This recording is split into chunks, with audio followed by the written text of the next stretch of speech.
Hi, hello, welcome trainee teachers. இன்றைக்கி நம்ம இந்த வீடியோவில் என்ன பார்க்க போகிறோம் அப்படின்னா பிஎட் தியரி கொஸ்டின்ஸ் எக்ஸாமில் எப்படிலாம் எழுதலாம், எப்படி படிக்கணும், அதெல்லாம் நம்ம டிஸ்கஸ் பண்ண போகிறோம். ஃபர்ஸ்ட் நீங்கள் எப்படி எக்ஸாமுக்கு படிக்கணும் அப்படின்னா ஃபர்ஸ்ட் 3 யூனிட்ஸை வந்து நீங்கள் ஃபுல்லாக கவர் பண்ணிக்கலாம். மீதி செகண்ட் யூனிட்ஸை கொஞ்சம் ரஃபாக பார்த்துக்கோங்க. அப்படியும் பண்ணலாம். இல்லைன்னா 5 யூனிட்ஸுமே வந்து தரவாக படிக்கிறவங்க படிச்சுக்கோங்க. டாப்பர்ஸ்லாம் ஃபுல்லாமே நான் நிறைய நல்ல மார்க் வாங்கணும் அந்த மாதிரி இருந்தால் கண்டிப்பாக வந்து ஃபுல்லாகவே நம்ம கோத்ரூ பண்ணணும்.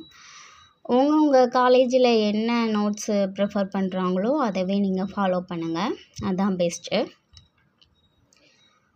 இல்லை எனக்கு பாஸ் ஆனால் போதும் அப்படின்னு நினைக்கிறவங்க ப்ரீவியஸ் இயர் கொஸ்டின் பேப்பர் எடுத்து அதில் இருக்க எல்லா கொஸ்டினும் 10 மார்க்கு 5 இருக்கும், எய்தர் ஆரில் ஒன்று இருக்கும், 10மே நீங்கள் வந்து ஃபுல்லாக தரவாக இருக்கணும். அதுக்குரிய ஆன்சர் என்ன அப்படின்னாச்சும் தெரிஞ்சுக்கணும். சிலது ஓனாகவே நீங்களே எழுதுங்க அந்த மாதிரி கேட்டிருப்பாங்க. அதையுமே நீங்கள் என்ன எப்படி எழுதணும் அப்படின்னு நீங்கள் வந்து அதுக்கு தெரிஞ்சு வச்சுருக்கணும்.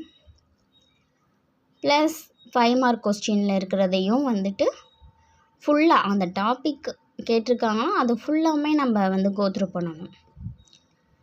அப்படி நீங்கள் படிச்சிங்கன்னா கண்டிப்பாக வந்து பாஸ் ஆகிடலாம். கண்டிப்பாக உங்களால் 5 கொஸ்டினுமே எழுத முடியும். நான் பர்சனலாக ப்ரீவியஸ் இயர் கொஸ்டின் பேப்பர் தான் எப்போயுமே வந்து பார்த்துட்டு போவேன். நல்ல மார்க்கும் ஸ்கோர் பண்ணியிருக்கேன். அப்புறம் எப்பயுமே புக்கில் இருக்கிறத மட்டும் அப்படியே மக்கப் பண்ணணும் அப்படின்னு மட்டும் நினைக்காதீங்க. ஏன்னா அப்படியே மக்கப் பண்ணி நம்ம அப்படியே வந்து அதை எழுதணுன்னா பேஜஸும் பத்தாது, ப்ளஸ் நமக்கு அவ்வளோவா மார்க்கும் வராது. அந்த கண்டென்ட்டை வந்து நம்ம நல்லா புரிஞ்சுக்கணும். புரிஞ்சுக்கிட்டு நம்ம ஓனாக வந்து எழுதுறது தான் விரும்புவாங்க. எந்த காலேஜில் இருந்தாலும் சரி அந்த மாதிரி தான். அதுக்காக நீங்கள் ரிலேட்டபிளாக இல்லாமல் எழுதக்கூடாது.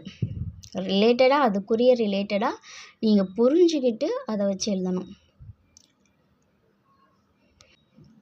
எத்தனை பக்கம் மொத்தம் கொடுப்பாங்கன்னா புக்லெட் மாதிரி கொடுப்பாங்க. அதில் ஃப்ரண்ட் பேஜில் உங்களோட ரெஜிஸ்டர் நம்பர்லாம் போட்டு ஷேர் பண்ணிக்கோங்க. அதெல்லாமே வந்து சொல்லுவாங்க ஹாலில். எல்லாமே வந்து அவசரப்பட்டு வந்து ஷேர் பண்ணாமல் ஓஎம்ஆர் ஷீட்டில் வந்து நல்லா கரெக்டாக பண்ணிவிட்டு உள்ள 40 பேஜஸ் கொடுத்துருப்பாங்க. அந்த 40 பேஜஸும் நீங்கள் கண்டிப்பாக வந்து கம்ப்ளீட் பண்ணியே ஆகணும்.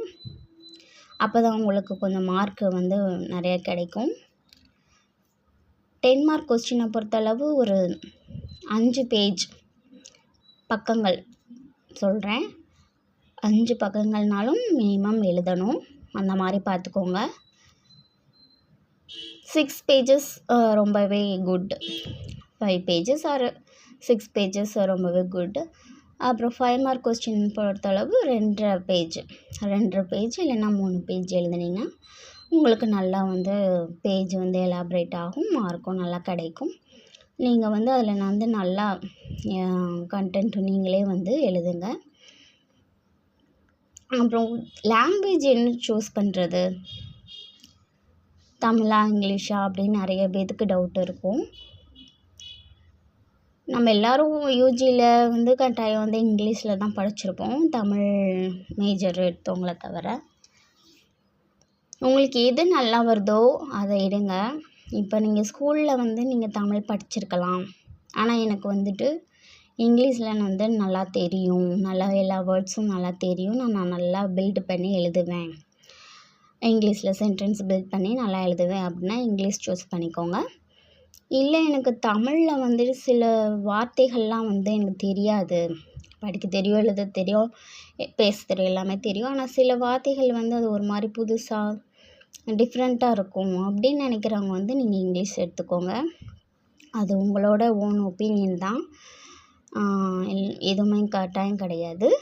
அதே மாதிரி நீங்கள் ஃபார்ம் ஃபில் பண்ணுறப்ப நீங்கள் சூஸ் பண்ணிட்டீங்க ஏதோ ஒரு லாங்குவேஜ், ஆனால் அதுக்கப்புறம் நீங்கள் வந்து இந்த லாங்குவேஜ் எடுத்துருக்கலாம் அப்படின்னு நீங்கள் நினச்சிங்க அப்படின்னா இந்த மீடியம் எடுத்துருக்கலாம் அப்படின்னு நினச்சிங்கன்னா நீங்கள் ஃபஸ்ட்டு எக்ஸாம் எழுதுகிறப்ப எந்த மீடியம், தமிழ் மீடியத்தில் எழுதுறீங்களா, தமிழ் லாங்குவேஜில், இல்லை இங்கிலீஷ் லாங்குவேஜில் எழுதுறீங்களா, அதுதான் கணக்கு.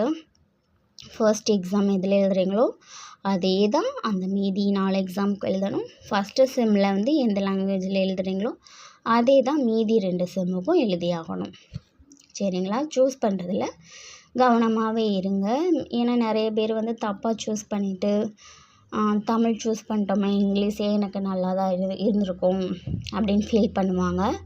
அந்த மாதிரி ஃபீல் பண்ணாமல் வந்து நீங்கள் முன்கூட்டியே வந்து அதை தெரிஞ்சுக்கிட்டு சூஸ் பண்ணுங்கள்.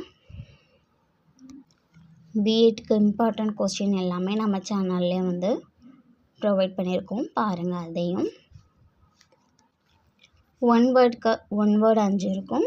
அதுக்கு நீங்கள் ப்ரீவியஸ் இயர் கொஸ்டின் பேப்பர் பார்த்துக்கிட்டாலே போதும், ஸ்கோர் பண்ணிடலாம். ஒன்றும் பயப்படவே தேவையில்லை, ரொம்பவே ஈஸியாக தான் இருக்கும். All the best for future teachers. Thank you. வேறு எதனா டவுட் இருந்தாலும் கேளுங்க, நெக்ஸ்ட் வீடியோவில் போடலாம். அப்புறம் டீச்சிங் ப்ராக்டிஸ், அப்புறம் இந்த கமிஷன் இதெல்லாம் எப்படி அப்படின்றது இன்னொரு வீடியோ நான் போட்டிருக்கேன், அதையும் பாருங்கள். Thank you all.